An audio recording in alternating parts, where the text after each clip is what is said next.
What happens when a struggling farmer's son, a lemonade stand, and Clint Eastwood cross paths? A story of hope, resilience, and one life-changing act of kindness you'll never forget. The sun hung low over the rolling hills of Sweetwater, a small farming town tucked away in the heart of the Midwest. The warm, golden light bathed the fields in hues of amber and rust, making the rows of corn and wheat shimmer like treasure. Sweetwater had always been a quiet place, where neighbors knew each other by name, and the most excitement came from the annual county fair. But this year, the air was thick with tension and unspoken worry.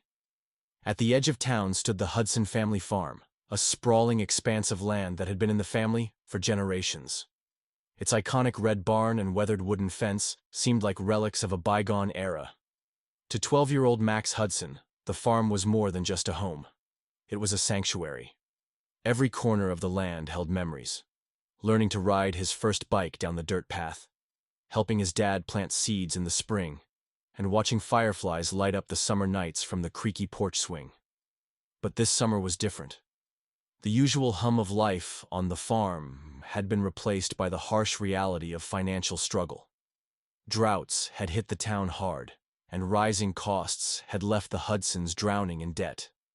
Max's father, Sam, worked tirelessly from sunrise to sundown, but the weight of the bank's looming foreclosure was impossible to ignore.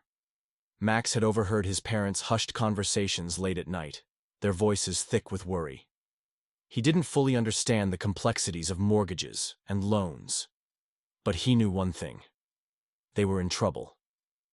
Max had always been a dreamer, a kid who believed problems could be solved with a little creativity and a lot of heart. Sitting on the back porch one evening, staring out at the fields he loved, an idea began to take shape. It was simple, but to him, it felt powerful. He would sell vegetables, eggs, and handmade crafts to raise money for the farm. It wasn't much, but it was something, and Max was determined to try. The next morning, Max set up a small stand at the end of their gravel driveway. He painted a wooden sign in bold, uneven letters: "Save the Hudson Farm." It wasn't as polished as he wanted, but it carried all the determination his young heart could muster. His mother smiled when she saw it, though her eyes glistened with unshed tears. His father said nothing, simply ruffling Max's hair before heading out to tend the fields. Max sat behind the stand, watching the occasional car pass by. A few neighbors stopped to buy fresh eggs or cucumbers, their encouraging words lifting his spirits. But as the day wore on, it became clear that his efforts alone wouldn't be enough to save the farm. Still, Max refused to give up. Little did he know, a stranger passing through Sweetwater was about to change everything. The sun had begun its slow descent, casting long shadows over Sweetwater, when a dusty blue pickup truck rumbled down the gravel road. Max squinted against the light, watching as the truck slowed and rolled to a stop near his stand. The door creaked open, and a man stepped out, his boots crunching against the dirt. He was tall and lean, dressed in a worn leather jacket and faded jeans. His face, lined with years of life and experience, was partially hidden under the brim of a cowboy hat. Max's heart raced as the man approached, his movements deliberate, yet unhurried. There was something about him, an air of quiet strength, the kind Max had only ever seen in his favorite old westerns. "Howdy," the man said, his voice deep and gravelly. He tipped his hat slightly, revealing piercing eyes that seemed to take in everything at once. "What's all this about?" Max stood up, brushing his hands on his jeans. "It's for my family's farm," he explained, gesturing to the rows of vegetables and jars of honey arranged on the table. "We're trying to save it." The man nodded thoughtfully, his gaze shifting to the weathered barn and the fields beyond. "That's so?" he asked, his tone more curious than skeptical. He leaned down to inspect a basket of tomatoes, turning one over in his hand. "Mighty fine produce you've got here. You grow all this yourself?" Max hesitated for a moment, then nodded. "Me and my dad. Well, mostly my dad. I just help." The man smiled faintly, straightening up. "Takes a lot of work to keep a place like this running. You must be proud." Max's chest swelled with a mixture of pride and urgency. I am. That's why I'm doing this. I don't want us to lose it. The man tilted his head, studying the boy for a moment. Then he reached into his pocket and pulled out a crisp $20 bill. I'll take a dozen eggs and… How about a couple of those cucumbers? He said, placing the money on the table. Max quickly bagged the items, his hands fumbling slightly in his excitement. Thank you, sir, he said, handing over the produce. The man chuckled, taking the bag. Don't mention it, kid. He turned to leave but paused, glancing back over his shoulder. What's your name? Max, the boy replied. Max Hudson. The man nodded. Well, Max Hudson, I've got a feeling you're going to do all right. With that, he climbed back into his truck and drove off, leaving a trail of dust in his wake. Max watched the truck disappear down the road, a strange sense of hope stirring in his chest. He didn't know who the man was, but something about their brief interaction felt significant.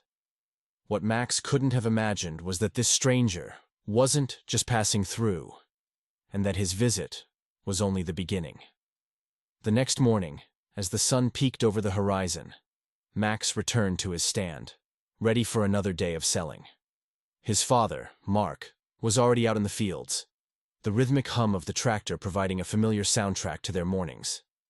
As Max arranged the jars of honey and stacked fresh vegetables, he noticed a car slowing down on the road. It wasn't one of the usual neighbors or passers-by. This car was sleek and unfamiliar, its polished exterior glinting in the sunlight. The driver, a woman in her 40s with a kind smile, stepped out and approached the stand. Good morning, she said, glancing at the colorful array of goods. Is this the Hudson farm stand? Max nodded. Yes, ma'am. What can I get for you? The woman scanned the table, her eyes lingering on the sign Max had handwritten. Save our farm.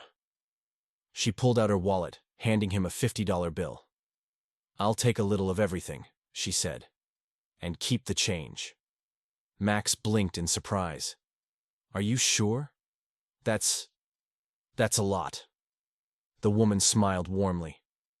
Consider it my way of helping out.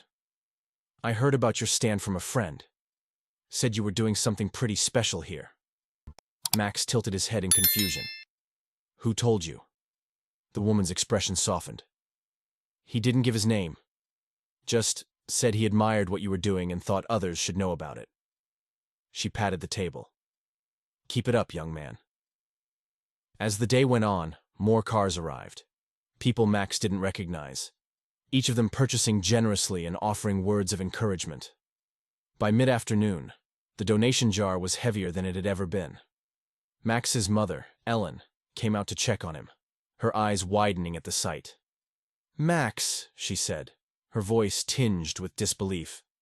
What's going on? Max shrugged, still processing the sudden influx of support. I don't know.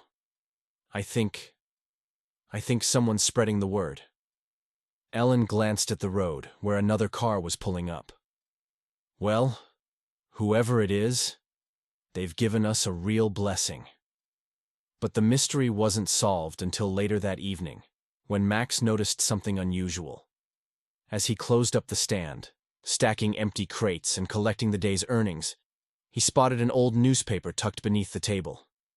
It hadn't been there earlier. Curious, he unfolded it, and froze when he saw the front page. There, in black and white, was a picture of the man from the day before.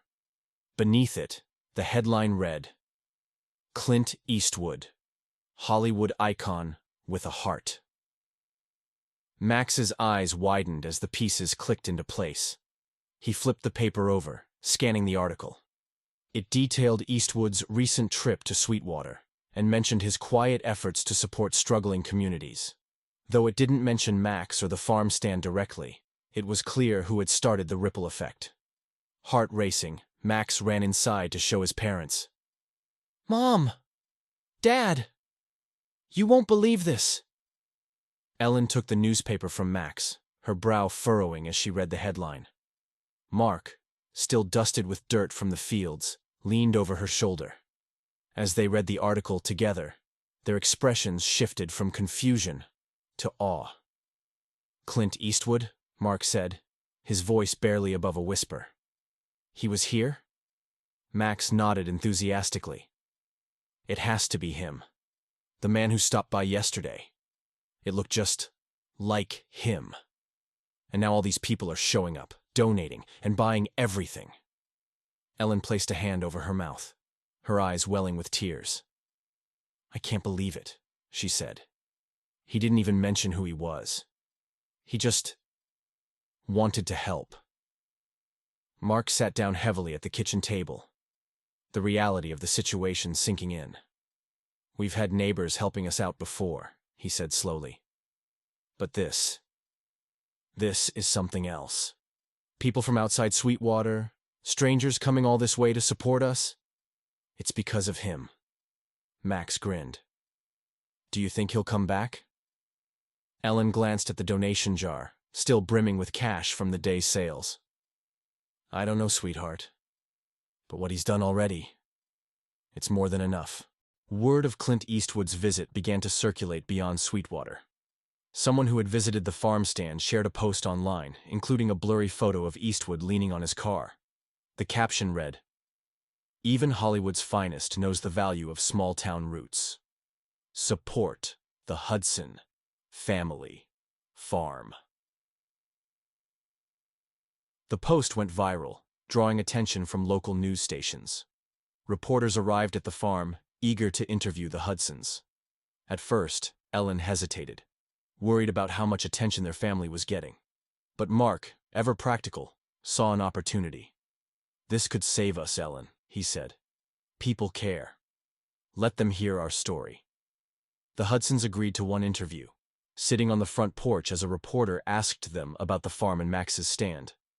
Max, shy but determined, spoke about his love for the land and his dream of saving it.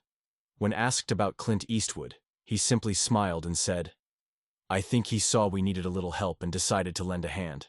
It's something I'll never forget."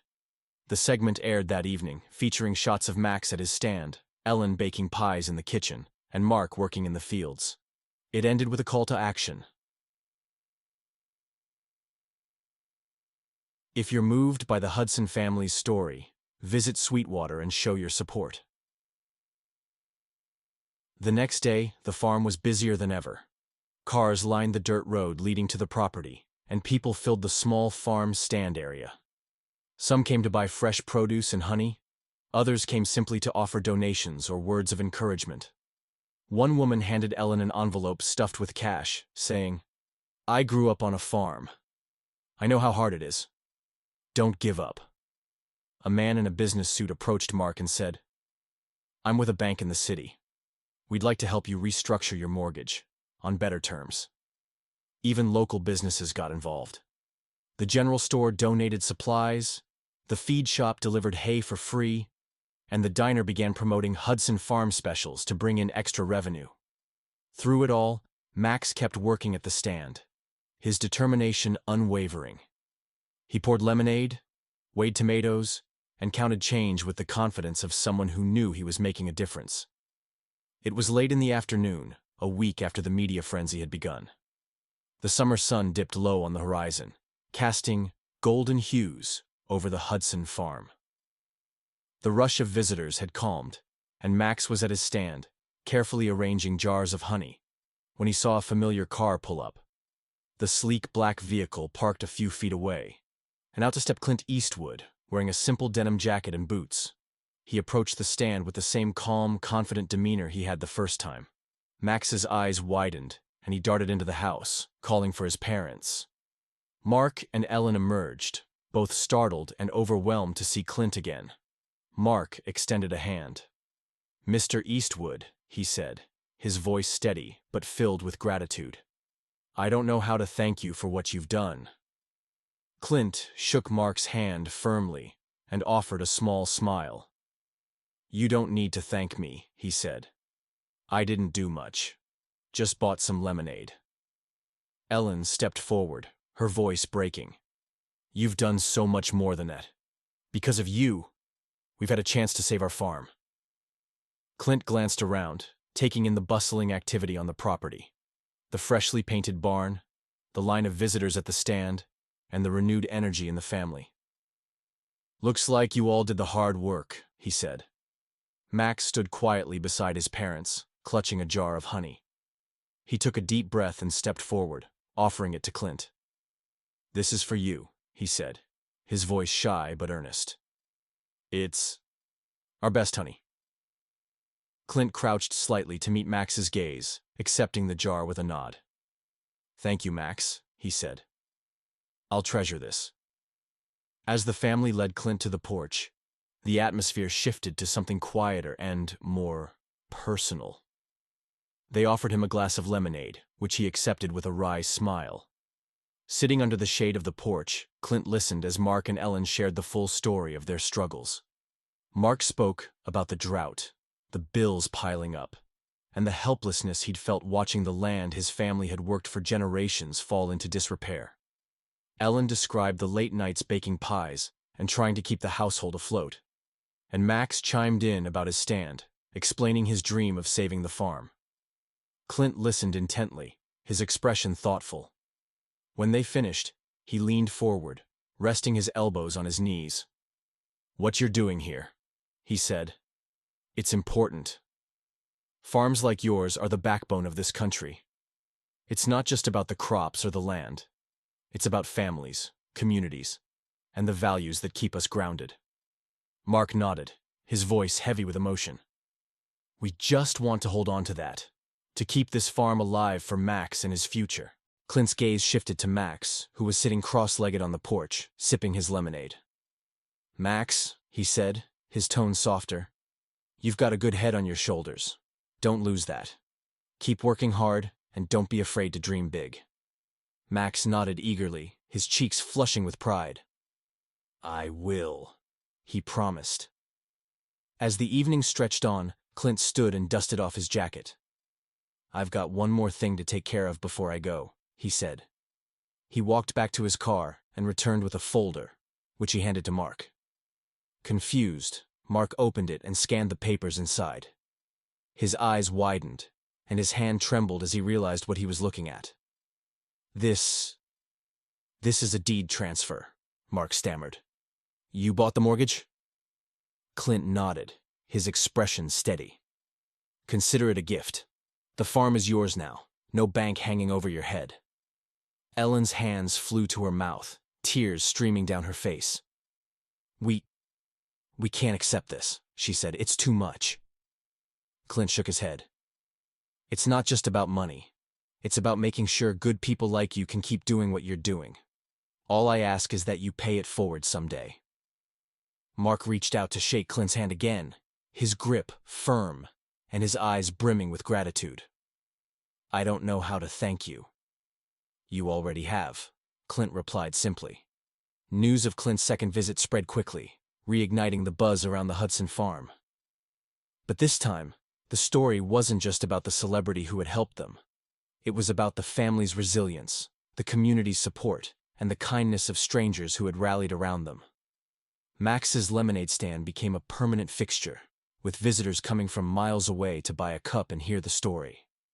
The farm flourished, thanks to the renewed interest and support, and the Hudsons began to pay forward their blessings by helping other struggling farmers in the area.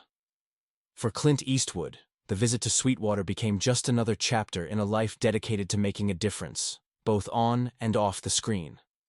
And for the Hudson family, it was the moment that turned their lives around, a reminder that even in the darkest times, a little kindness can go a long way.